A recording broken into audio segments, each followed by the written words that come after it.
नीति वचन अध्याय 26। नीति वचन अध्याय 26।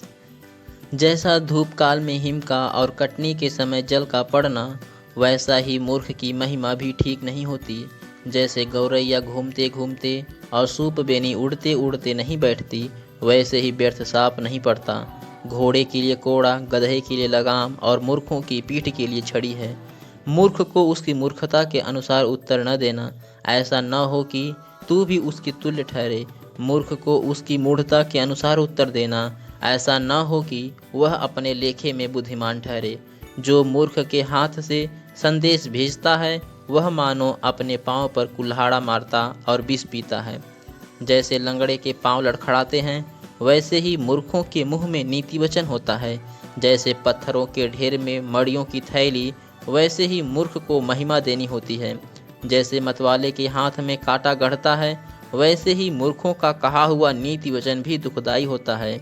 जैसा कोई तीर अंदाज जो अकारण सबको मारता हो, वैसा ही मूर्खों या राहगीरों का मजदूरी में लगाने वाला भी होता है। जैसे कुत्ता अपनी छांट को चाटता है, वैसे ही मूर्ख अपनी मूर्खता को दोहराता है। यदि तू ऐसा मनुष्य देखे जो अपने दृष्टि में बुद्धिमान बनता हो, तो उससे अधिक आशा मूर्ख ही से है। आलसी कहता है मार्ग में सिंह है, चौक में सिंह है। जैसे किवाड़ अपनी चूल पर घूमता है, वैसे ही आलसी अपनी खाट पर करवटें लेता है। आलसी अपना हाथ थाली में तो डालता है, परंतु आलस्य के कारण कौर मुंह तक नहीं उठाता। आलसी अपने को ठीक उत्तर देने वाले 7 मनुष्यों से भी अधिक बुद्धिमान समझता है।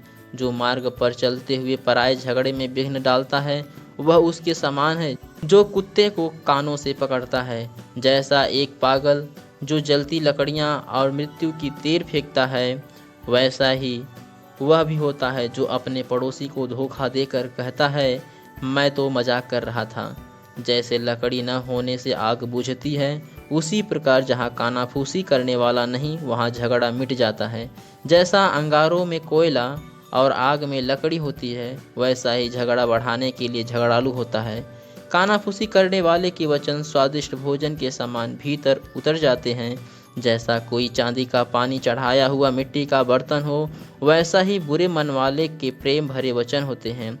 जो बैरी बात से तो अपने को भोला बनाता है, परंतु अपने भीतर छल रखता है, उसकी मीठी मीठी बात की प्रतीति न करना, क्योंकि उसके मन में 7 घिनौनी वस्तुएं रहती हैं। चाहे उसका बैर छल के कारण छिप भी जाए, तो भी उसकी बुराई सभा के बीच में प्रकट हो जाएगी। जो गड्ढा खोदे वही उसी में गिरेगा, और जो पत्थर लुढ़काए वह उलटकर उसी पर लुढ़क आएगा।